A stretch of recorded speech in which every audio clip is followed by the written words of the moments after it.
Hello दोस्तों, मैं कमलेश और स्वागत है आपका कमलेश टेक में। कमलेश टेक से पढ़ते रहिए और आगे बढ़ते रहिए। तो दोस्तों, हमारे पहले सेशन में हम देख रहे हैं लाइनक्स के बारे में, जो बेसिक से लेकर एडवांस तक के सभी कमांड्स और उनका यूज हम बताने वाले हैं। तो काफी पार्ट्स अभी चैनल पर अवेलेबल हो चुके हैं और ऐसे ही बाकी पार्ट्स जल्द ही आपके लिए लाने वाले हैं। तो आप अगर चैनल पर नए आए हो तो चैनल को सब्सक्राइब कर देना है और बेल आइकन पर क्लिक कर देना है ताकि लेटेस्ट वीडियो आपको टाइम पर मिलते रहे। तो चलो दोस्तों, बाकी कमांड स्टार्ट करते हैं। तो हमारी आज की पहली कमांड है WC। तो WC कमांड का यूज क्या होता है? वर्ड, कैरेक्टर और लाइंस काउंट करना। तो हमारे किसी पर्टिकुलर फाइल में कितने वर्ड, कैरेक्टर और लाइंस है, ये WC कमांड से हमें पता चल जाता है। तो चलो WC कमांड कैसे वर्क करता है देखते हैं।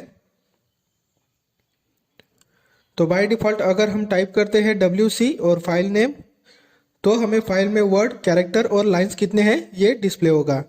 तो चलो करके देखते हैं। तो मेरे पास पहले से ही कुछ लाइंस पड़ी है, तो वही फाइल पे हम WC कमांड चला के देखेंगे। तो WC और फाइल नेम। तो देखो, फर्स्ट हमें उस फाइल में कितने लाइंस है वो डिस्प्ले हो रहे हैं, उसके बाद कितने वर्ड है और कितने कैरेक्टर है ये उस फाइल नेम के साथ हमें डिस्प्ले हो जाते हैं। WC कमांड के ऑप्शंस भी होते हैं, उसी से आप सिर्फ पर्टिकुलर लाइंस, वर्ड या कैरेक्टर सेपरेटली पढ़ सकते हैं।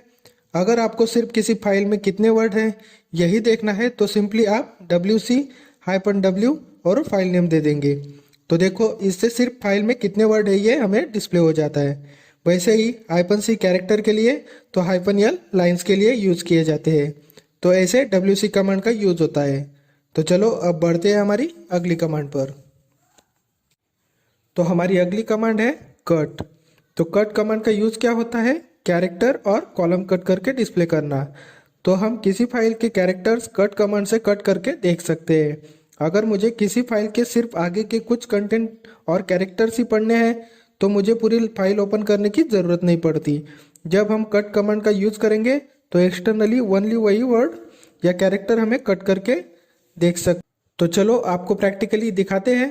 तो सिंपली अगर मुझे सिर्फ स्टार्टिंग के 5 कैरेक्टर देखने हैं तो मैं टाइप करूंगा कट -C 1 to 5 कैरेक्टर्स और फाइल नेम। तो इससे मुझे पर्टिकुलर फाइल के पहले 5 कैरेक्टर हर एक लाइन के डिस्प्ले हो जाएंगे। तो इसे एंटर कर देते हैं। तो देखो, हर एक लाइन के पहले 5 कैरेक्टर हमें डिस्प्ले हो रहे हैं। तो ऐसे आप कितने भी कैरेक्टर्स कट करके देख सकते हैं। और अगर आपको कॉलम वाइज कैरेक्टर्स कट करने हैं तो आप -D मीन्स इसे डेलीमीटर कहा जाता है, तो इसका आप यूज कर सकते हैं। तो इससे आप कॉलम भी कट कर सकते हैं। तो वो कैसे करना है? Cut -D double quote -F और पहला और दूसरा कॉलम, जितने कॉलम आपको चाहिए उतने कॉलम आप कट कर सकते हैं और फाइल नेम दे देना है। तो -D क्या इंडिकेट करता है? डेलीमीटर। और डबल कोड क्या इंडिकेट करता है? स्पेस। वैसे ही -F ये फील्ड इंडिकेट कर। तो हमें अगर फर्स्ट और सेकंड फील्ड के कॉलम कट करके लाने हैं तो हम -F का यूज करते हैं। तो हमारा आउटपुट क्या आएगा? हमें पहले 2 कॉलम डिस्प्ले हो जाएंगे। तो देखो, फर्स्ट और सेकंड कॉलम हमारे कट होके आ गए हैं। तो ऐसे डेलीमीटर और फील्ड का यूज करके हम कॉलम कट कर सकते हैं। तो चलो अब बढ़ते हैं हमारी अगली कमांड पर। तो हमारी अगली कमांड है सॉर्ट। तो सॉर्ट का यूज क्या होता है? कोई भी फाइल या कंटेंट एक पर्टिकुलर ऑर्डर में सॉर्टिंग करके देना। या तो असेंडिंग ऑर्डर भी होती है या डिसेंडिंग और रिवर्स ऑर्डर भी हो सकती है। तो सॉर्ट कमांड का बाय डिफॉल्ट आउटपुट क्या आता है देखते हैं। तो पहले फाइल ओपन कर लेते हैं, वो फाइल के कंटेंट अनसॉर्टेड है कि नहीं चेक कर लेते हैं। तो फाइनली फाइल अनसॉर्टेड ऑर्डर में ये सेव है। तो चलो इसे सॉर्टेड करके देखते हैं। तो सिंपली टाइप करेंगे सॉर्ट और फाइल नेम। तो देखो, सॉर्टिंग तो हो गई है लेकिन इसमें कुछ गलत दिख रहा है। तो दोस्तों, इसमें जब भी आप सॉर्ट कमांड बाय डिफॉल्ट चलाते हो तो ऑलवेज बाय डिफॉल्ट ये रॉज में सॉर्ट होता है। तो अभी ये बाय डिफॉल्ट सॉर्ट होने की वजह से हमें इस तरह से आउटपुट मिल रहा है। तो इसे प्रॉपर सॉर्टिंग करने के लिए ऑप्शंस का यूज होता है। सॉर्टिंग के बहुत सारे ऑप्शंस टर्मिनल पर अवेलेबल होते हैं। तो उसमें कुछ जो इंपॉर्टेंट है वो आपको बता देते हैं। तो सॉर्ट का फर्स्ट ऑप्शन है -N। तो -N का यूज ये न्यूमेरिक सॉर्ट के लिए होता है, जो कंटेंट को कॉलम वाइज और असेंडिंग ऑर्डर के हिसाब से कंटेंट सॉर्ट करके, जैसे हम करके देखते हैं। तो सिंपली सॉर्ट -N और फाइल नेम। तो इससे आपको नंबर्स की प्रॉपर सॉर्टिंग मिल जाती है। तो चलो बढ़ते हैं हमारे दूसरे ऑप्शन पर। तो दूसरा ऑप्शन होता है -NR। तो -nr का यूज क्या होता है? कंटेंट या फाइल को डिसेंडिंग और रिवर्स ऑर्डर में सॉर्ट करके देना। -nr से फाइल साइज के हिसाब से रिवर्स ऑर्डर में सॉर्ट होती है। तो चलो इसी फाइल को रिवर्स ऑर्डर में सॉर्ट करके देखते हैं। तो सिंपली टाइप कर देंगे सॉर्ट -nr फाइल नेम और एंटर कर देते हैं। तो देखो सभी कंटेंट रिवर्स ऑर्डर में सॉर्ट हो गए हैं। ऐसे ही -R से हम कंटेंट रैंडमली सॉर्ट कर सकते हैं, जिससे आप जब भी -R से कमांड चलाओगे तो सेम सॉर्टिंग आपको नहीं मिलेगी, वो वैल्यूज रैंडमली चेंज होती जाएगी। तो ऐसे काफ़ी ऑप्शंस होते हैं जिससे हम कंटेंट और फाइल किसी भी पर्टिकुलर ऑर्डर में सॉर्ट कर सकते हैं। तो चलो अब बढ़ते हैं हमारी अगली कमांड पर। तो हमारी अगली कमांड है यूनिक। तो दोस्तों यूनिक कमांड ये बहुत कंफ्यूजिंग होती है, जो प्रैक्टिकली यूज़ करने में और समझने में काफ़ी कंफ्यूज कर देती है, लेकिन हमें बिल्कुल कंफ्यूज नहीं होना है। तो चलो यूनिक कमांड को अच्छे से समझ लेते हैं। तो यूनिक कमांड क्या होता है? ये हम फाइल्स में होने वाले कंटेंट्स और डुप्लीकेट्स फाइंड करके डिस्प्ले कर देता है। जैसे कभी कभी एक लार्ज फाइल में बहुत सारी लाइंस डुप्लीकेट हो जाती है या हम उसे रिपीटेड ऐड कर देते हैं, तो फाइल्स की साइज बिना वजह बढ़ती ही जाती है। तो इसका सॉल्यूशन होता है यूनिक कमांड। इससे हम यूनिक लाइंस या यूनिक कंटेंट फाइंड करके और डुप्लीकेट लाइंस रिमूव करके सिर्फ इंपॉर्टेंट कंटेंट उस फाइल में सॉर्टेड कर सकते हैं। तो यूनिक कमांड हम डिटेल्स में ऑप्शंस के साथ देखेंगे, क्योंकि यूनिक बहुत ही काम में आने वाली कमांड है। तो चलो एक एक करके देखते हैं।